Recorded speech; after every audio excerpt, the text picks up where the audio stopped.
Chris Cuomo here. Welcome to NewsNation, where right and left come to be reasonable. Of it, but China eats the above numbers, so it's not about China, but the rest of the world at 10%, you're not going to feel anything at all, in my opinion. Now, that was his opinion. Here's the problem. Guys like him aren't going to feel it, right? But people are feeling it. China does not absorb all the tariffs, okay? They never have, and they're not going to now.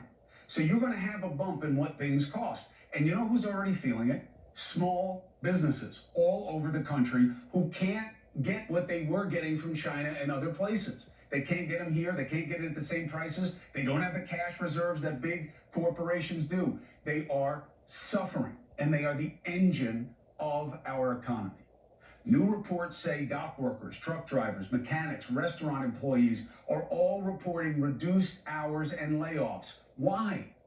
Because of the pressure that the tariffs put into play. We're seeing higher mortgage rates, increased borrowing costs, lower tourism, lower consumer spending, and weak corporate confidence because of the uncertainty that is part and parcel of the trade war. I'm not saying that it may not pay off, but that doesn't mean that you ignore what's happening right now. Major companies, Walmart, Adidas, Nike, Mattel, the toy maker, they're all signaling that they're going to raise prices. Why? If China's not the problem, if everything's going to get absorbed. For Lutnick to say, just trust Trump, really? That's the basis? On Sunday, the president announced he was putting a pause on his European tariffs. That's why the stock market surged. It's not because the tariffs worked. It's because he stopped working the markets by threatening them. That's why consumer confidence is up. You don't get to brag about consumer confidence going up when the only reason it's up is because you took your foot off its neck with the tariffs. Let me bring in founder and chief investment officer of Motum Capital, okay? My best friend, John McNiff. He is who I go to. Why not just have him explain it to you? You didn't like hearing what Howard Lutnick said because you felt that he was being very kind of Pollyannish about the realities. How so? Well, first of all, the effective tariff rate is 18%, 17.8 to be specific. So it's not 10%. And he said that above 15%, he would be concerned. We're already above 15%. So right off the bat, he said something just wasn't factually true. Second of all, the issue that you highlighted with small businesses is a really large one, right? Their ability to absorb these costs is minimal. They're not really big corporations. Small businesses, just to define it, are businesses of less than 500 people.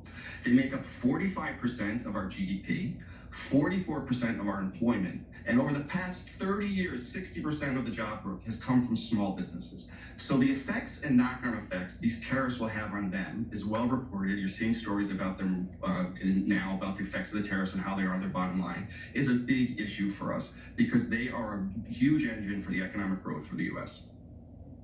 So this friend of mine runs a business called Gym in a Box. You know, you make fun of me for wearing it, but I'm telling you that electro-stim therapy works. But that's not the point.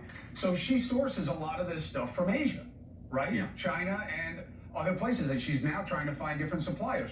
Overnight, her business all but ended because of this. So how can it be, don't worry about it, when people like Gym in a Box are already having to deal with it? Right. Well, because the way the tariff works, right? Let's just maybe step back so the audience understands that. There's 368 ports of entry in the U.S. The product comes in to the customs officer, and the importer of record pays the duty on that. So the price that is increased is there. It goes to the U.S. Treasury.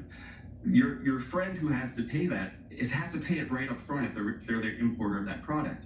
It hits them right away.